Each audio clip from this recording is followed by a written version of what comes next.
Bonjour et bienvenue pour ce nouveau numéro de Ça bouge sur les marchés et je suis en compagnie aujourd'hui de Boris Saragaglia, cofondateur et PDG de Spartoo qui s'introduit actuellement sur Euronext Growth. Bonjour Boris.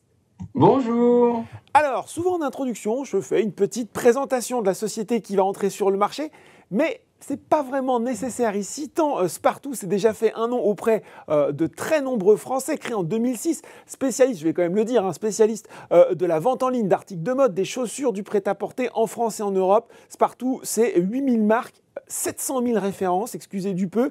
Boris, peut-être une première question. Comment se porte aujourd'hui finalement ce marché de la vente en ligne des articles de mode qui, on a le sentiment, n'a pas dû être trop impacté par la crise sanitaire, voire même l'inverse. Comment ça se passe aujourd'hui ?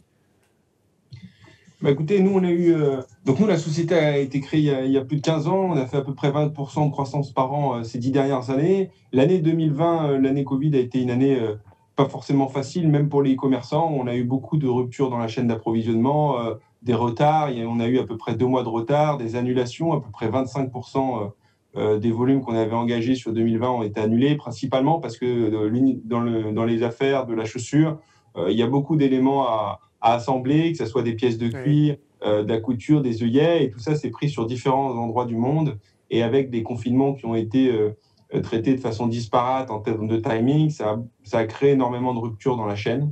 Donc on a eu une année qui a été bonne, puisqu'on a fait quasiment pas loin de 10% de croissance, on a fait plus de 190 millions d'euros de volume d'affaires l'année dernière, et plus de 6,5 millions de profits. Ouais. Bon.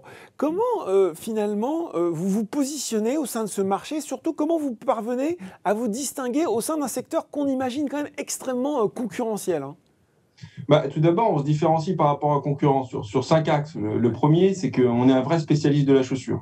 Très clairement, 80% de notre chiffre d'affaires aujourd'hui est fait dans la chaussure par rapport aux autres compétiteurs qui ont 80% de leur chiffre d'affaires dans le prêt-à-porter. Nous, on est des vrais spécialistes de la chaussure. Deuxième élément, on a une vision très différente de la compétition. On cherche à la fois avec un business model d'achat-revente et un business model de marketplace, de développer le plus large choix sur Internet. Et vous l'avez souligné tout à l'heure, on a plus de 8000 marques, 700 000 modèles, qui est aujourd'hui le plus large choix de produits mode en France, en Europe.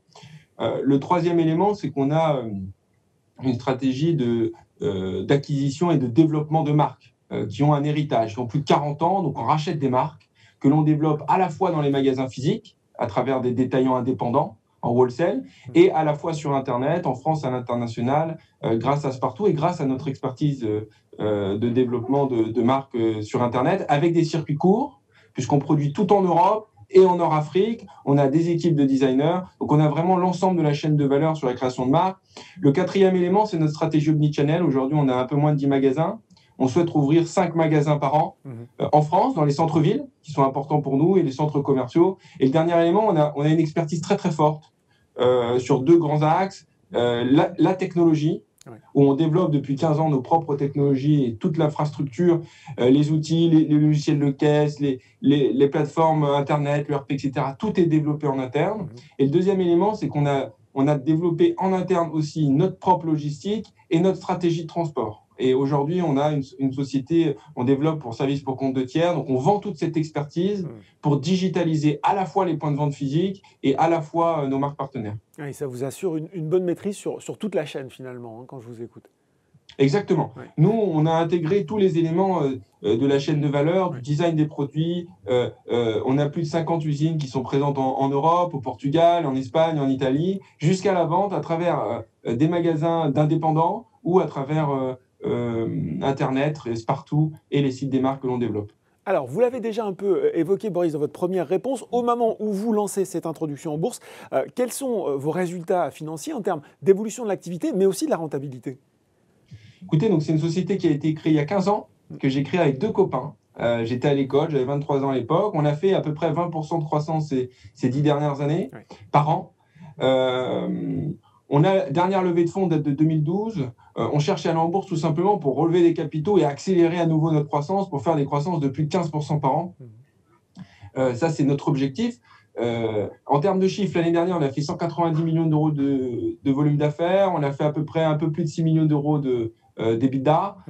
On cherche à faire à peu près 10% de croissance en 2021. Voilà. Et à partir de 2022 à 2024, faire plus de 15% de croissance par an et en 2024, atteindre un EBITDA cible d'à peu près 7% du chiffre d'affaires. D'accord. Alors, on en vient justement désormais à cette opération, une introduction en bourse via une augmentation de capital de 25 millions d'euros. Elle est ouverte jusqu'au 1er juillet pour un prix de l'action compris entre 6,53 € et 7,22 €. Ce qu'on peut souligner aussi, c'est qu'il y a un engagement de souscription de Financière Arbevel, Amiral Gestion, pour 30% du montant total. Et c'est ça justement, cette ambition affichée, c'est accélérer, vous l'avez dit, le développement en ligne, hors ligne de l'activité, avec des objectifs financiers solides à la clé. Oui, déjà, donc, le dossier, c'est 25 millions de cash-in. Ouais. Ça, c'est le best deal pour l'entreprise. Ça, c'est pour accélérer notre développement. Et une clause d'extension et de greenshoe qui peut porter la taille de ce dossier à peu près à plus de 33 millions d'euros. Ouais. Je tiens à remercier les deux fonds qui ont une très belle notoriété sur le marché, sérieux, qui sont Arbevel et Amiral Gestion, qui nous ont rejoints dès le démarrage de cette aventure, qui ont apporté déjà 10 millions sur les 25 millions d'euros que nous cherchons sur ce deal de base. Donc maintenant, depuis lundi, on peut souscrire sur Spartoo. Pendant 15 jours, là, j'ai ce qu'on appelle un roadshow. Je rencontre de nombreux investisseurs pour expliquer le projet, pour expliquer notre vision long terme. Nous, on pense que la valeur de l'entreprise se construit sur le long terme à travers des résultats qui soient réguliers et robustes sur la période. Parmi les axes de développement que vous évoquez, il y en a un qui m'intéresse plus particulièrement, c'est une offre de service aux professionnels. Quelle forme pourrait-elle prendre? Quel marché vous visez précisément dans ce domaine? Alors, cette activité pour compte de tiers, déjà aujourd'hui, elle pèse à peu près 10% de notre chiffre d'affaires. Oui. D'accord? Elle fait pas loin de 15 millions d'euros de chiffre d'affaires l'année dernière, croissance à 60-70%. C'est une activité profitable. Donc, on a deux grandes activités pour compte de tiers. Une première activité qui est du transport. Donc là, qu'est-ce qu'on fait? On vient faire baisser les coûts de nos clients, c'est les e-commerçants. On vient leur dire, écoutez, on va baisser vos coûts de transport en France et à l'international. On massifie des volumes, c'est-à-dire qu'on remplit des camions. Nous n'avons pas de camions, mais nous optimisons le transport pour tout le monde. Donc, ça peut être des gens qui ne sont pas forcément dans la chaussure, qui peuvent avoir des sièges auto, qui peuvent avoir vendre des télécommandes, etc. Nous, qu'est-ce qu'on va faire? On va leur vendre, on va acheter un transport à 4 €, on va leur revendre à 5 alors qu'ils l'achetaient à 6. Donc, ça va baisser leur coût de transport et augmenter leur profit. Donc, ça, c'est une première activité qu'on a en France et à l'international, puisque nous travaillons aujourd'hui avec plus de 20 transporteurs locaux en Europe. Donc, on travaille avec Yeniki en Grèce, on travaille avec Celeritas pour l'Espagne, Portugal, on va travailler avec SDA pour l'Italie. Donc, on a vraiment ce maillage extrêmement profond et unique en Europe, informatisé, en temps réel, avec l'ensemble des postes locales. Et le deuxième élément de nos services pour compte de tiers, c'est on digitalise. On a aujourd'hui deux axes. Un axe qui est du logiciel de caisse. Aujourd'hui, on a développé notre logiciel de caisse sur plus de 175 magasins, on l'a déjà eu à tester, ce logiciel de caisse, et à le déployer et à l'utiliser. Et aujourd'hui, on le déploie chez les détaillants indépendants qui, en 2 clics, vont pouvoir vendre sur toutes les marketplaces. Donc, un clic, ils peuvent vendre sur toutes les marketplaces du marché, que ce soit la nôtre ou des marketplaces qui sont dans les pays de l'Est ou des marketplaces qui sont en Allemagne. Et le deuxième élément, en un clic, ils vont pouvoir être transformés en points relais pour amener plus de trafic. Donc, avec ce logiciel de caisse qui est en mode SaaS, à 50 € par mois, ils pourront vendre plus à travers les marketplaces et ramener plus de trafic en étant en point relais. Et le deuxième élément, c'est qu'on travaille aujourd'hui en direct avec plus de 500 marques. Des Adidas, des Asics, des Vans, des Reebok. On travaille avec ces marques-là et on pense qu'on peut les digitaliser davantage en leur proposant de faire leur logistique chez nous pour les aider à vendre sur toutes les marketplaces ou aussi pouvoir s'occuper de l'ensemble de l'intégralité de leur business Internet. On a déjà signé des marques, par exemple, comme Patogas, et on va accélérer ces deux éléments-là, à la fois les logiciels de développement, les logiciels de caisse pour les indépendants, pour les digitaliser, ce qui rentre parfaitement dans les plans du gouvernement de numériser les indépendants, et donc on travaillera au maximum sur cet axe-là, ainsi que la digitalisation de notre marque partenaire. Voilà, donc deux grands pôles, le transport et la supply chain, la logistique, et le deuxième élément, la technologie. C'est vraiment deux gros axes où nous sommes très forts. Bon, on parle stratégie, on parle objectif financier, c'est très clair, notamment cette diversification. Boris, je voudrais peut-être finir avec quelque chose d'un peu différent. Il y a aussi ce débat que forcément vous avez entendu, dont vous êtes conscient sur la mode, la fast fashion, l'impact environnemental, mais aussi social qu'a cette activité. Est-ce que c'est un point sur lequel Spartoo est sensibilisé? Est-ce que vous avez mis des actions concrètes en place dans ce domaine?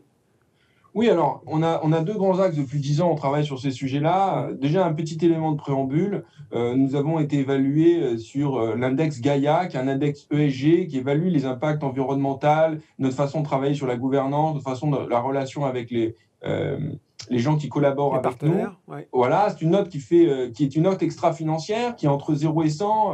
On a eu une note super, on a eu 73.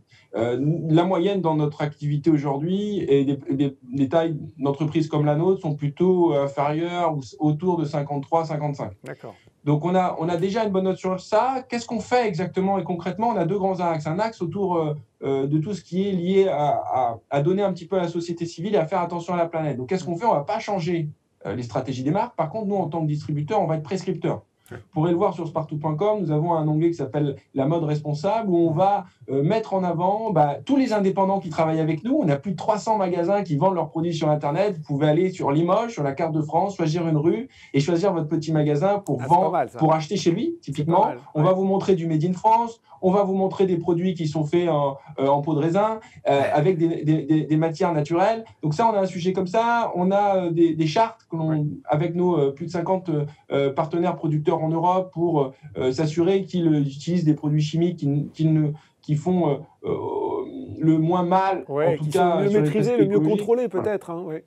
Alors, d'abord, on fait les chartes.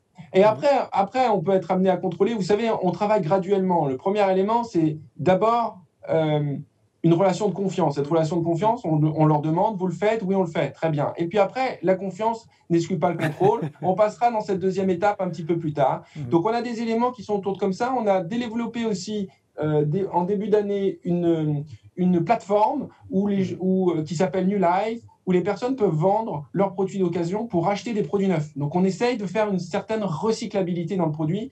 Et nous, en termes d'engagement sur l'aspect éco, on va essayer d'avoir à peu près 50% de notre gamme sur nos marques propres. On a plus de 17 marques qui nous appartiennent de façon éco-conçue. Donc voilà, ça c'est notre engagement sur celui-là. Et sur les hommes, écoutez, on a travaillé beaucoup sur le bien-être au travail.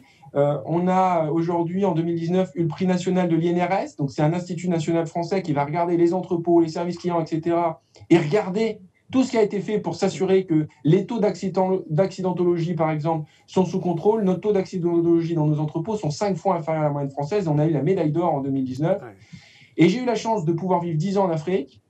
Et donc, j'ai un petit flemme. Donc, on a travaillé pas mal ces 10 dernières années en Afrique sur deux grands axes. On a ramené plus de 100 000 paires pour les enfants. Ouais. Parce que quand ils ont des paires de chaussures, parce que les villages sont loin des écoles, ils vont plus à l'école. Parce qu'ils se blessent les pieds, ils vont moins à l'école s'ils n'ont pas les bonnes chaussures. Donc, on a travaillé là-dessus.